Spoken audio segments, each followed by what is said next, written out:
Alrighty everyone, so this is our last video for Module 3A, which is discussing optimizing memory and providing a review of Chapter 6 of your textbook. And in this particular video, I am going to talk about learning styles and brain training games. So unlike in previous videos in this module where I have focused on techniques that are effective or techniques that do promote better memory, in this particular video I'm going to talk about common tips and tricks that people use that they think are effective, but in actuality, if we look at the scientific evidence, they are not effective. So we're going to focus on what doesn't work in terms of strategies to promote encoding, storage, and retrieval of information in memory. So the first ineffective technique that I'm going to talk about is the notion of learning styles. So I'm sure from the time that all of you were very little, perhaps in elementary school, you were told maybe by your teacher or even by your parents that you had a particular learning style. So according to the theory of learning styles, we all have particular preferences, okay?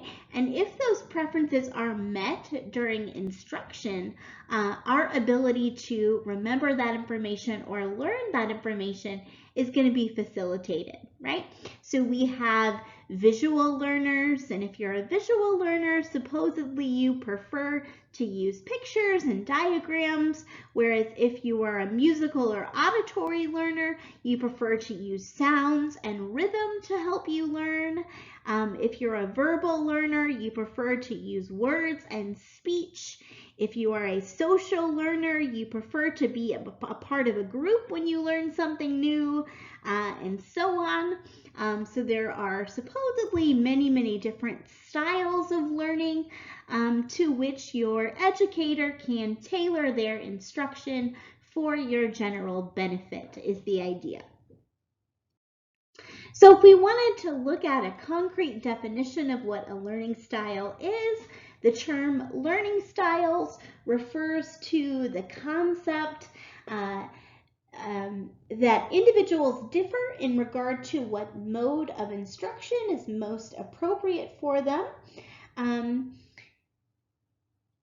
And proponents of this learning style theory contend that optimal instruction requires diagnosing individuals' learning style and tailoring instruction accordingly.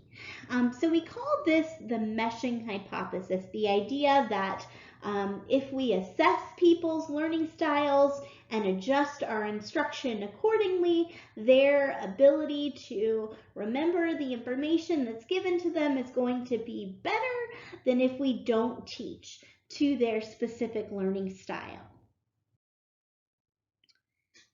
Okay, so these are some of the assessment tools that proponents of learning style theory use. So typically assessments of learning style are going to ask people to evaluate what sort of information presentation they prefer. So for example, do you prefer words versus pictures or speech? And they also ask them not just preferences, but also what kind of mental activity they find most engaging or most pleasant, right? So do you like to paint, or do you like to read, or what are your favorite activities to engage in? And there's all sorts of different measurement instruments that are used, but the most common, again, are based on the meshing hypothesis that if we match people's preferences to our instruction, their learning is going to be better. right? So they might say I use diagrams, pictures, or mind maps, in which we would assume they were a visual learner. I often fidget and want to move around, in which case we would assume that they're a kinesic learner. I use rhymes or music, so we would assume that they were an auditory learner. And I learn best when I discuss my work with someone else, in which case they would be a social learner. Right, but where is the evidence, right? So I'm sure that you guys, even in the third week of taking this course, have realized the importance of evaluating claims in terms of the scientific evidence that's available, right? So anytime we can, it's really going to be important to talk about research findings that seem to corroborate any theory of cognition that we talk about. So what is the state of the scientific evidence here? How can we scientifically assess the claim that students will learn best when instructional techniques match their individual learning styles, right? Well, I have two examples of research studies or experiments that were conducted here that I can share with you. Okay, so for the first one, for the 2002 study, essentially what they did is they divided participants into visual and verbal learners based on their self-reported preferences. So they gave them an assessment very similar to the one that you guys just saw. And then they asked them to complete a computer-based electronics lesson with two different help screens.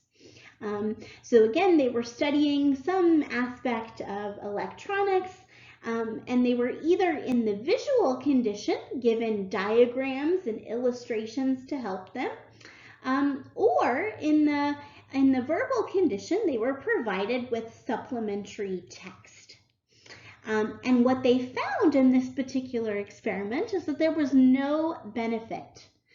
So when they were subsequently tested on the content that they learned in the lesson, there was no difference between individuals who were visual learners who had gotten visual help screens as compared to visual learners who got verbal help screens, right? So it made no difference on a subsequent test whether the help screen matched their preferences. It didn't matter if visual learners got visual help screens and verbal learners got verbal help screens, or vice versa, right?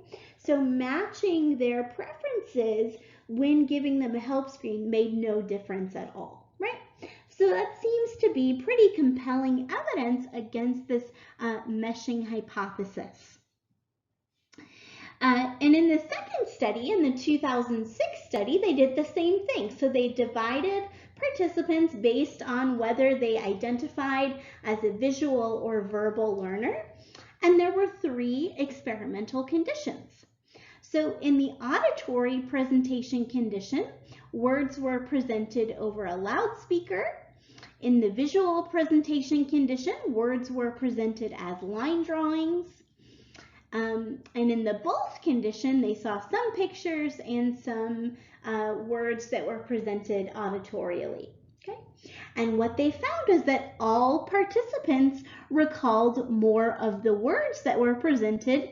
So all participants recalled more words in the visual presentation condition, regardless of preference, right?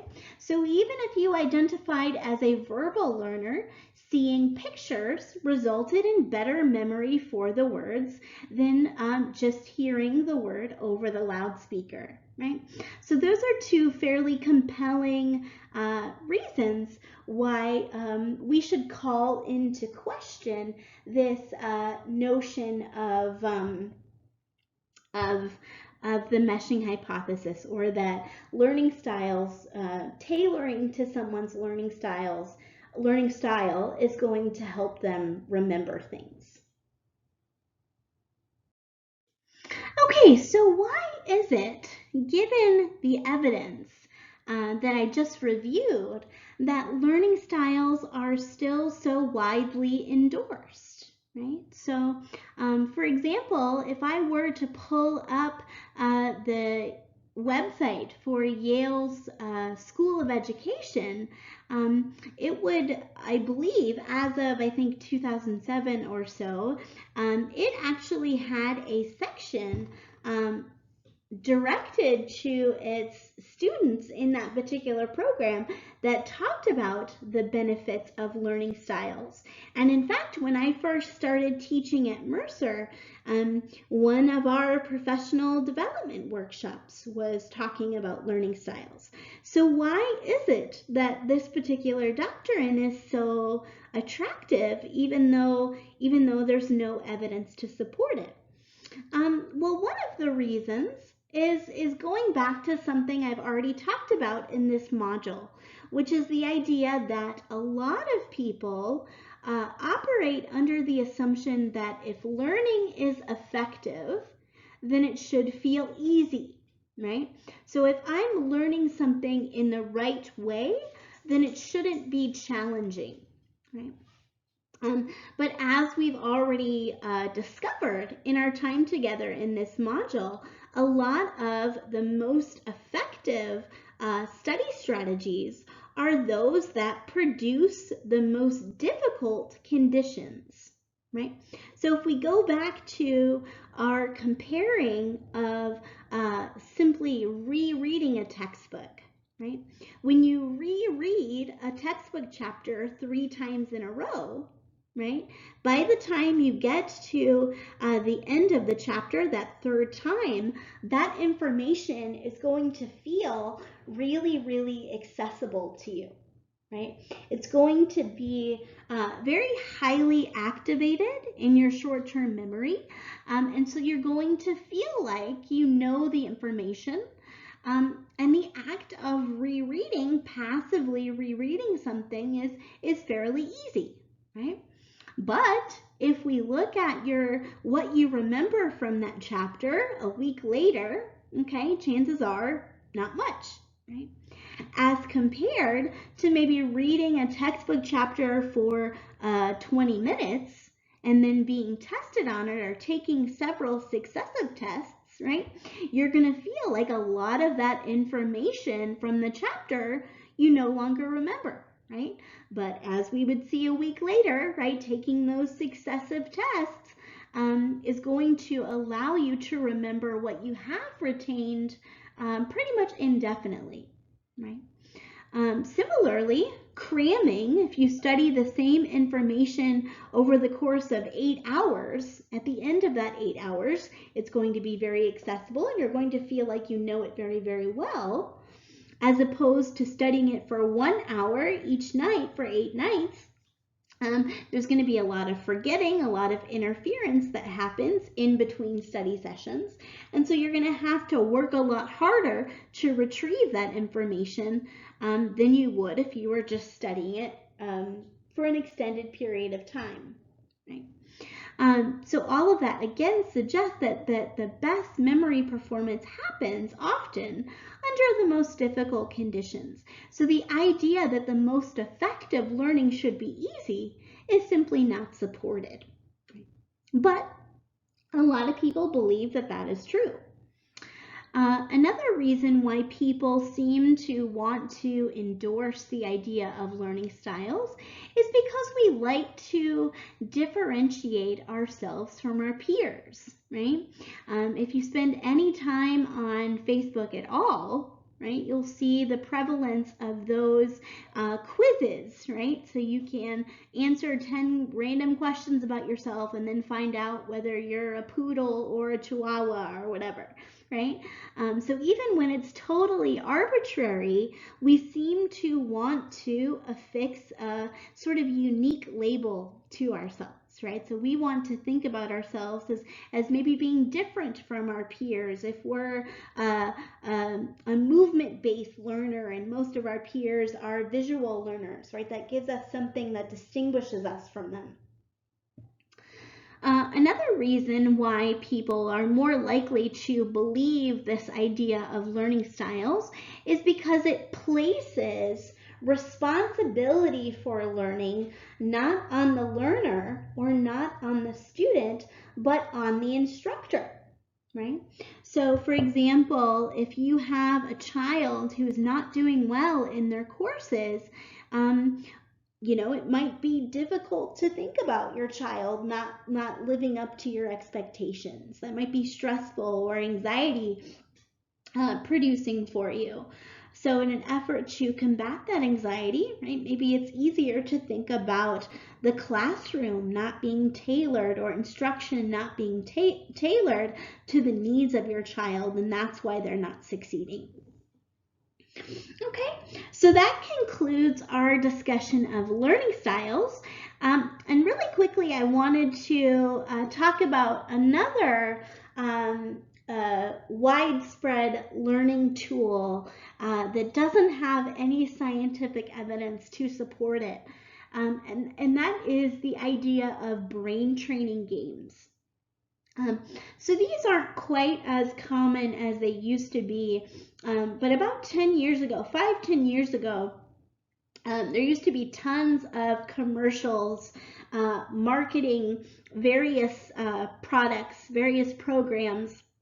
I think Luminosity was one of them, and it was basically an app that you could subscribe to, and they argued that if you played this particular game for X number of minutes a day for X amount of time, that you would basically train your brain to be better at human cognition. So you would see improvements in your memory, in your ability to sustain your attention, in your thinking, problem solving, right? All of those higher level cognitions.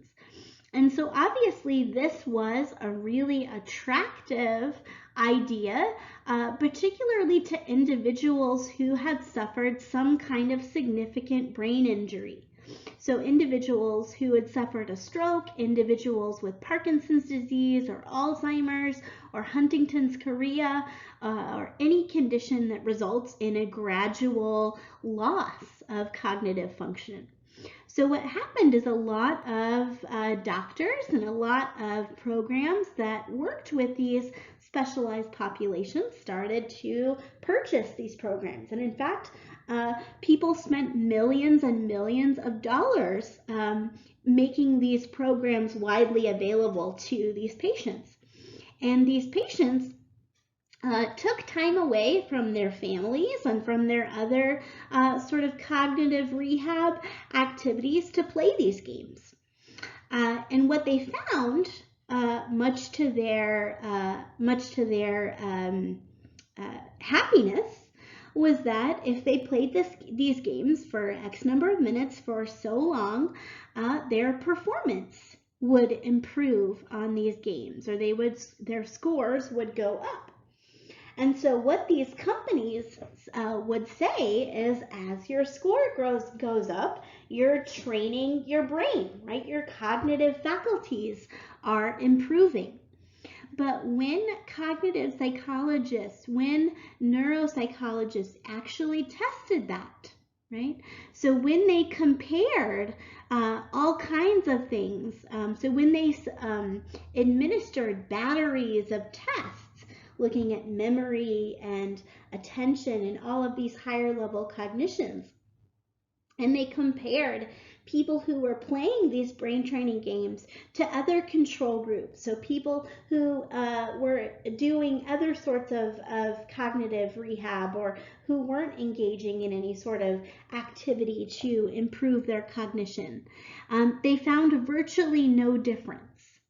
So there was virtually no difference between individuals who had purchased these games and were regularly playing them as compared to individuals who had not.